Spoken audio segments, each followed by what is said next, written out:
वृक्षवल्ली आम्हा सोयरी वनचरे. तुकोबारायांचे हे शब्द आपल्याला वनांचं आणि वृक्षांचं महत्त्व सांगणारे आहेत. या वृक्षांमुळेच या वनसंपदेचं लेणं या धरेचं सौंदर्य आहे. सजीव जीवसृष्टीचं अस्तित्व आहे. पण माणूस आपल्या स्वार्थासाठी या निसर्ग संपदेचं शोषण करू लागतो तेव्हा तापमान बदल, ग्लोबल वॉर्मिंग, अवेळी पाऊस, कुठे दुष्काळ यासारख्या निसर्गाच्या अवकृपात्मक रूपांना आपल्याला सामोरं जावं लागतं. या सर्व संकटांवर मात करून पुन्हा या धरेला सुसंपन्न करण्याचा एकच राजमार्ग म्हणजे वृक्ष लागवड, वृक्ष संगोपन.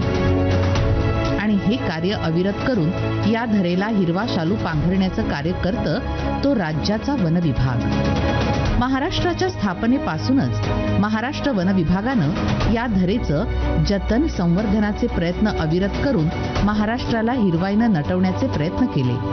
पण वन विभागाच्या प्रयत्नांना खऱ्या अर्थानं यश आलं ते 2016 नंतर. तत्कालीन आणि आत्ताचे वनमंत्री माननीय सुधीर मुनगंटीवार यांनी वन विभागाच्या कक्षा रुंदावत वन विभागाच्या कार्याला लोक चळवळ बनवत वृक्ष लागवडीचा गोवर्धन उचलण्याचं कार्य जगभरात उल्लेखनीय ठरलं.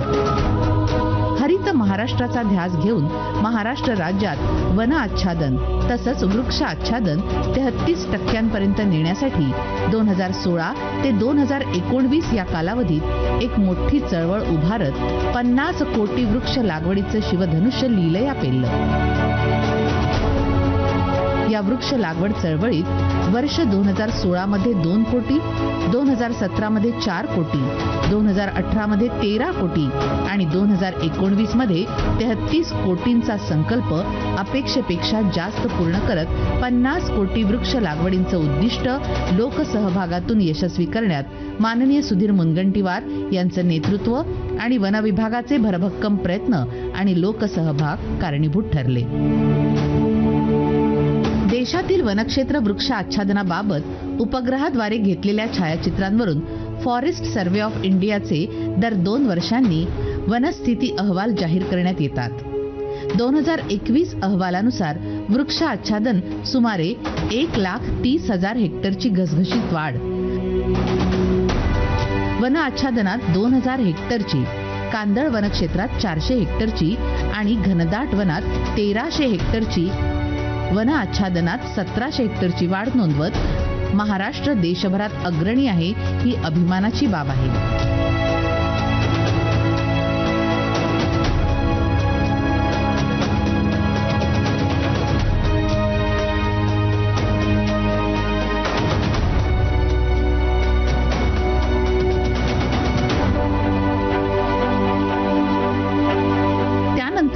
आता पुन्हा पदावर आल्यानंतर त्यांनी जल, जमीन आणि जंगल यांच्या संपन्नतेसाठी चालवलेले प्रयत्न महाराष्ट्र बघतोय. महाराष्ट्रातील नद्यांना त्यांचे गतवैभव मिळवून देण्यासाठी जलतज्ञ डॉक्टर राजेंद्र सिंग यांच्या मार्गदर्शनात सुरू करण्यात आलेला नदी परिक्रमा यात्रा हा उपक्रम क्रांतिकारी ठरेल हा विश्वास महाराष्ट्राला आहे. या निर्णयामुळे महाराष्ट्रातील सुमारे शेकडो नद्या स्वच्छ आणि निर्मल करण्यासाठी लोकसहभागातून प्रयत्न केले जात आहेत. वन विभागाच्या विविध कार्यालयांमध्ये समन्वय आणण्यासाठी आधुनिकतेची कास धरत नवीन सुसंपन्न सर्व सोयींनी युक्त कार्यालय करण्यासाठी त्यांनी मग कामं सुरू केली. सुरुवात झाली ती नागपूर वन विभागाच्या 14 कार्यालयांसाठी सुसज्ज अशा वन प्रशासन भवनाचे लोकार्पण करण्यापासून. महाराष्ट्राचे माननीय मुख्यमंत्री एकनाथ शिंदे आणि माननीय उपमुख्यमंत्री देवेंद्र फडणवीस यांनी सुधीर भाऊंच्या कार्याचं यावेळी कौतुक केलं. मी सर्वप्रथम सुधीर भाऊंचं मनापासून अभिनंदन करतो की मागच्या कार्यकाळामध्ये ते वनमंत्री असताना या ठिकाणी जे जुनं आपलं ऑफिस होतं ते ऑफिस डिमॉलिश करून त्या ठिकाणी सुसज्जित नवीन ऑफिस तयार करून वेगवेगळे कार्यालय जे नागपुरात विखुरलेले होते ते सगळे एका छताखाली आणण्याचा निर्णय त्यांनी घेतला आणि आज पुन्हा एकदा त्याच्या उद्घाटनाच्या वेळी तेच मंत्री झाले आणि आमचे शिंदेसाहेब मुख्यमंत्री झाले आणि आम्हालाही या कार्यक्रमाला येता आलं, ही अतिशय आनंदाची गोष्ट आहे. खरं म्हणजे महाराष्ट्रातला वन विभाग हा देशातला एकमेव विभाग असा आहे की ज्यांनी गेल्या 7-8 वर्षामध्ये वनांमध्ये वाढ केली आहे आणि ती लक्षणीय वाढ आहे, हे केंद्र सरकारचे सगळे रिपोर्ट दर्शवतात. त्यामुळे अशाच प्रकारचं काम तुम्ही करत राहावं. यासोबतच महाराष्ट्रातील अनेक जिल्ह्यांमध्ये वन कार्यालयांच्या सुसज्ज इमारती पूर्ण करण्यात आल्या. मागच्या कार्यकाळातील विक्रमी वृक्ष लागवडीच्या चांगल्या परिणामांना पुढे जात आता प्रत्येक जिल्ह्यात ट्री प्लांटेशन प्लान देत तो प्रत्येक जिल्ह्याला अनिवार्य करण्यात येणार आहे. त्यामुळे वृक्ष लागवड ही एक निरंतर चालणारी प्रक्रिया होईल आणि महाराष्ट्र नेहमीच हिरवागार राहण्यासाठी मदत होईल. यासोबतच सुधीर मुनगंटीवार नेहमीच जैवविविधतेला प्रोत्साहन देण्यासाठी विविध उपाययोजना करण्यासाठी प्रयत्नरत असतात. गोंदिया जिल्ह्याचे पालकत्व स्वीकारल्यानंतर त्यांनी सगळ्यात पहिले गोंदिया जिल्ह्याचं वैभव असलेल्या सारस पक्ष्याच्या संवर्धनासाठी विविध योजना आणून प्रत्यक्ष कृतीतून पाऊल उचललं. वेगानं कमी होणाऱ्या सारस पक्ष्याच्या जतन संवर्धनासाठी विविध योजना, कृत्रिम ब्रीडिंग यासारखे पर्याय आखून त्यांची संख्या वाढवण्यासाठी ही प्रयत्न वन विभागाच्या माध्यमातून केले ते सुधीर मुनगंटीवार यांनी. त्यानंतर महाराष्ट्रासाठी आणि विशेष चंद्रपूर जिल्ह्यासाठी एक अभिमानाची बाब घडली ती सुधीर मुनगंटीवार यांच्याच नेतृत्वात. समस्त देशवासियांचा अभिमान असलेल्या अयोध्या येथील राम मंदिराला काष्ठ पाठवण्यासाठी चंद्रपूरच्या काष्ठांची निवड झाली. ते काष्ठ भव्य शोभायात्रा काढून सन्मानपूर्वक पाठवलं ते महाराष्ट्राच्या वनविभागाच्या माध्यमातून.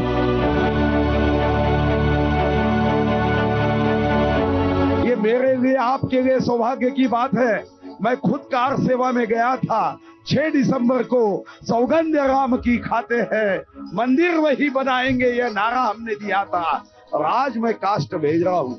हा गौरव अधिक वाढला तो देशाच्या नव्या संसद भवनासाठी काष्ठ पाठवताना. या दोनही वेळी वन विभागानं अतिशय मोलाची भूमिका बजावली. काष्ठाची निवड, त्याची उपलब्धता, त्याच्या विविध चाचण्या आणि त्याची पाठवणी या सगळ्यात वन विभागाच्या यंत्रणेनं रात्रीचा दिवस करून यश संपादन केलं. पंतप्रधान माननीय नरेंद्र मोदीजी यांच्या पावलावर पाऊल ठेवत महाराष्ट्रात कमी होत असलेल्या सिंहांच्या संख्येला बूस्टर देण्यासाठी त्यांनी गुजरातहून सिंह महाराष्ट्रात आणले आणि संजय गांधी उद्यानात त्या सिंहांना सोडून त्यांच्या नैसर्गिक अधिवासाला अधिक भक्कम केलं. माननीय सुधीर मुनगंटीवारांच्या सातत्यपूर्ण प्रयत्नांमुळे महाराष्ट्राचं वनक्षेत्र वाढलं. परिणामी वन्य प्राण्यांच्या संख्येतही वाढ झाली. पण त्यातूनही समस्या येऊ लागली, ती म्हणजे मानव वन्यजीव संघर्षाची. यावर विविध प्रयोग करून हा संघर्ष कमी करण्याचे प्रयत्न आता सुरू झाले आहेत. त्यापैकी काही निर्णय अतिशय क्रांतिकारी होते, जसं वन्य प्राण्यांना उपयुक्त नैसर्गिक अधिवास मिळावा यासाठी वन्य प्राण्यांना दुसऱ्या जंगलात स्थलांतर करणे. याची सुरुवात झाली नवेगाव नागझिरा व्याघ्र प्रकल्पात 2 वाघिणींना सोडण्यापासून. मानव वन्यजीव संघर्ष कमी करून वन्य प्राण्यांना मुक्त अधिवास देण्यासोबतच पर्यटन वृद्धीतून अनेकांना रोजगार उपलब्ध करण्याची ही कृती उपयुक्त ठरली. अनेकदा जंगलांमध्ये वन्य प्राण्यांमध्ये चकमकी उडतात. कित्येकदा वन्य प्राण्यांना उपचाराअभावी काही प्राण्यांना आपला जीव गमवावा लागतो. यावर उपाय म्हणून माननीय सुधीर मुनगंटीवार यांच्या मार्गदर्शनात वन विभागाच्या माध्यमातून राज्यात वन्य प्राणी उपचार केंद्रांची संख्या वाढवण्यावर भर देण्यात येत आहे. सद्यस्थितीत महाराष्ट्रात 3 वन्य प्राणी उपचार केंद्र कार्यरत असून लवकरच यांची संख्या वाढवण्यात येणार आहे. याही पुढे जात कमी होणाऱ्या पक्ष्यांच्या संख्येवर फक्त उपाययोजनाच आखल्या नाही तर वन विभागाच्या माध्यमातून त्यावर प्रत्यक्ष कृती केली ती सुधीर मुनगंटीवार यांनीच. चिमणी आणि माळढोक पक्षी यांच्या कमी होणाऱ्या संख्येवर इतर उपायांबरोबरच त्यांच्यासाठी वेगळं ब्रीडिंग सेंटर लवकरच सुरू करण्यात येत आहे. जेवढ्या आता लुप्त होणाऱ्या प्रजाती आहेत त्या सर्वांचा अतिशय गंभीरपणे त्यांच्या संवर्धनाच्या घोषणा केल्या पाहिजे. त्यांचे ब्रीडिंग सेंटर केले. सारस पक्षी असेल तर आपल्यापेक्षा सारस पक्षी गुणवान आहे. त्या दिवशी मला जेव्हा त्या सारस पक्षाचा अभ्यासक सांगत होता तेव्हा मला आश्चर्य वाटत होतं. तुम्हाला एकदा जोडी झाली तर तुटत नाही, तर 2 वर्षात जोडे तुटताय. आणि एक पक्षी नर गेला तर मादी अन्न पाणी सोडते आणि मादी जर गेली तर नर अन्न पाणी सोडते. मालढोक असेल. आता आपण 8 पक्ष्यांच्या संदर्भात आणि 1 प्राण्याच्या संदर्भात आपण ब्रीडिंग सेंटर करण्याचाही निर्णय केला. महाराष्ट्रात कमी होणाऱ्या गिधाडांच्या संख्येला वाढवण्यासाठी त्यांनी नाशिक इथं गिधाडांसाठी रेस्टॉरंट सुरू केलं, तर राम मंदिर प्राण प्रतिष्ठापनेचा मुहूर्त साधत राजस्थानहून 10 जटायू आणून त्यांना ताडोबाच्या जंगलात सोडण्यात आलं. यातून जैवविविधता संवर्धनाचा मंत्र त्यांनी स्वतः कृती करून जनतेला सांगितला. माणसानं आपल्या स्वार्थासाठी जंगलं संपवली.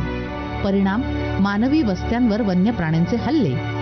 आधुनिक तंत्रज्ञानाचा अवलंब करत मानव वन्यजीव संघर्ष कमी करण्यासाठी अत्याधुनिक AI प्रणाली वापरून ताडोबा अंधारी व्याघ्र प्रकल्पात कृत्रिम भिंत तयार करत नवा पायंडा पाडला. नुकतीच याची दखल पंतप्रधान माननीय नरेंद्र मोदी यांनी त्यांच्या मन की बात या रेडिओ कार्यक्रमातून घेतली. 3 मार्च को विश्व वन्य जीव दिवस है. इस दिन को वन्य जीवों के संरक्षण के प्रति जागरूकता फैलाने के उद्देश्य से मनाया जाता है. इस वर्ष वर्ल्ड वाइल्ड लाइफ डे की थीम में डिजिटल इनोवेशन को सर्वोपरि रखा गया है. आपको ये जानकर खुशी होगी कि हमारे देश के अलग अलग हिस्सों में वन्य जीवों के संरक्षण के लिए टेक्नोलॉजी का खूब उपयोग हो रहा है.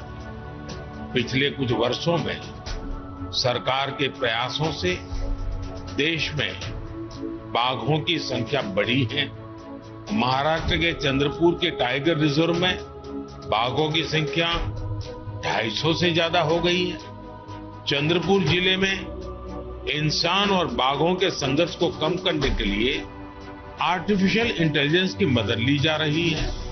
यहाँ गांव और जंगल की सीमा पर कैमरे लगाए गए हैं. जब भी कोई बाघ गांव के करीब आता है तब AI की मदद से स्थानीय लोगों को मोबाइल पर अलर्ट मिल जाता है. आज इस टाइगर रिजर्व के आसपास के 13 गांवों में इस व्यवस्था से लोगों को बहुत सुविधा हो गई. या प्रयोगाच्या यशस्वीतेची दखल आता जागतिक पातळीवरही घेण्यात येत आहे.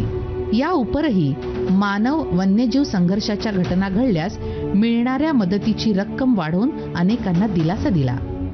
वन्य प्राण्यांच्या हल्ल्यात मृत्युमुखी पडलेल्या कुटुंबियांच्या वारसांना शासनाकडून 25 लाखांची मदत करण्यात येते, तर जखमींना मिळणारी मदतही वाढवण्यात आलेली आहे. यासोबतच मदत देताना होणाऱ्या दिरंगाईवर अंकुश आणण्यासाठी वन्य प्राणी हल्ल्यात झालेल्या नुकसानीसाठी दिली जाणारी भरपाई 30 दिवसात दिली नाही तर मदत वाढवून दिली जाईल.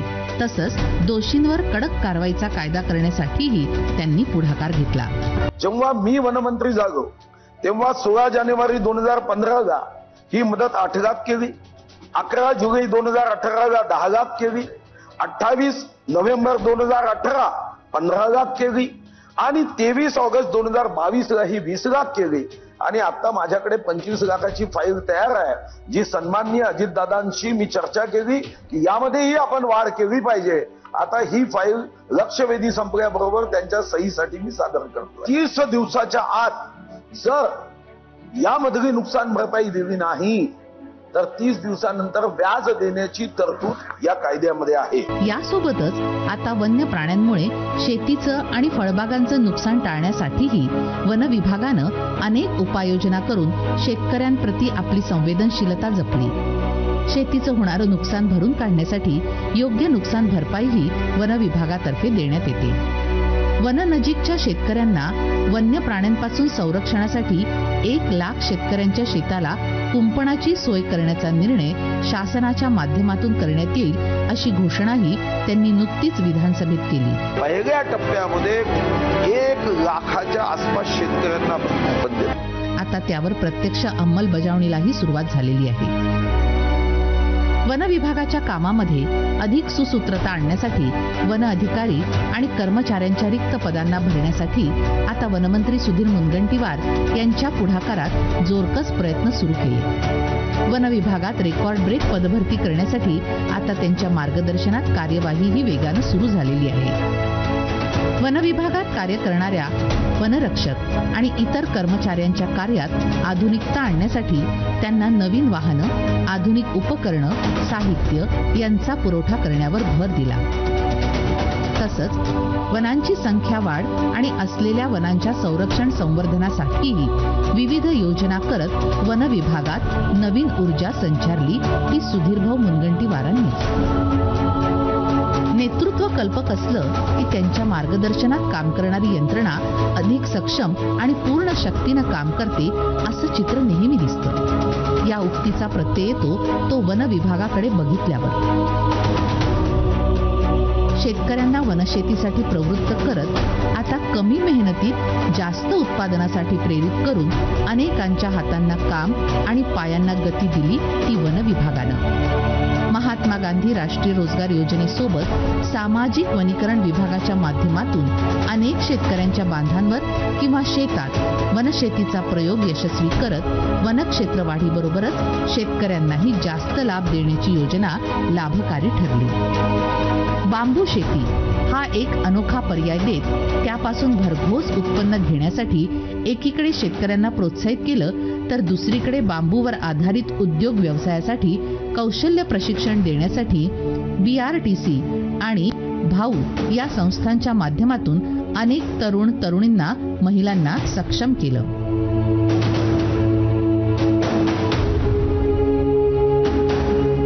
वनांवर आणि वृक्षांवर आपण तेव्हाच अधिक प्रेम करू जेव्हा त्याची माहिती आपल्याला होईल. म्हणूनच आधुनिकतेची कास धरत वृक्षांची संपूर्ण माहिती, त्याची उपयोगिता नव्या पिढीलाही कळावी या हेतूनं सुधीर मुनगंटीवार यांच्या पुढाकारात अनेक वृक्षांवर त्या वृक्षांची माहिती सांगण्यासाठी QR कोड लावण्यात आले.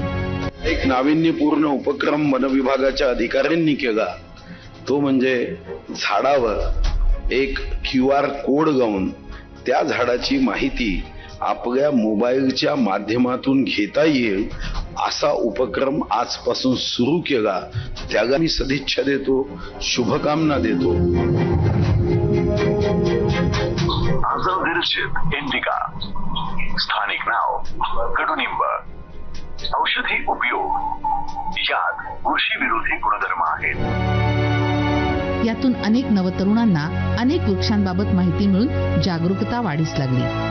यासोबतच महाराष्ट्रातील प्रत्येक जिल्ह्यात आता अमृत वन उद्यान आणि पंचायतन उद्यान वन विभागाच्या माध्यमातून साकारण्याचा महत्वाकांक्षी निर्णयही माननीय सुधीरभाऊ मुनगंटीवार यांचाच. एकूणच माननीय नामदार सुधीर मुनगंटीवार यांच्या नेतृत्वात आता महाराष्ट्राच्या वन विभागाचं कार्य हे सारं जग बघतंय. आपल्या कार्यालयाचं कार्य हे सर्वोत्कृष्ट असावं यासाठी माननीय मुनगंटीवार नेहमीच आग्रही असतात. जनतेसाठी आणि महाराष्ट्रात हिरवाईसाठी कार्य करण्यात, उत्कृष्टता आणण्यात ते आणि वन विभाग यशस्वी झाला याची पावती म्हणजे महाराष्ट्राच्या वने सांस्कृतिक कार्य विभागाला ISO सर्टिफिकेशनही मिळालं. संवर्धनासाठी उत्कृष्ट कार्य करण्यासाठी प्रोत्साहन म्हणून वन विभागाद्वारे अनेक पुरस्कारही बहाल करण्यात येतात. याच मालेत महाराष्ट्र भूषण या स्तराचा पुरस्कार वनसंवर्धन क्षेत्रात उत्कृष्ट कार्य करणाऱ्या व्यक्तीला आता देण्याची घोषणा माननीय सुधीर मुनगंटीवार यांनी नुकतीच केली. यातून वन संरक्षण आणि संवर्धन यासाठी लोक स्वयंप्रेरणेनं कार्य करतील हाच त्यांना विश्वास आहे. माननीय नामदार सुधीर मुनगंटीवार यांच्या नेतृत्वामुळे वन विभागाचं कार्य देशात नावारूपाला येत आहे.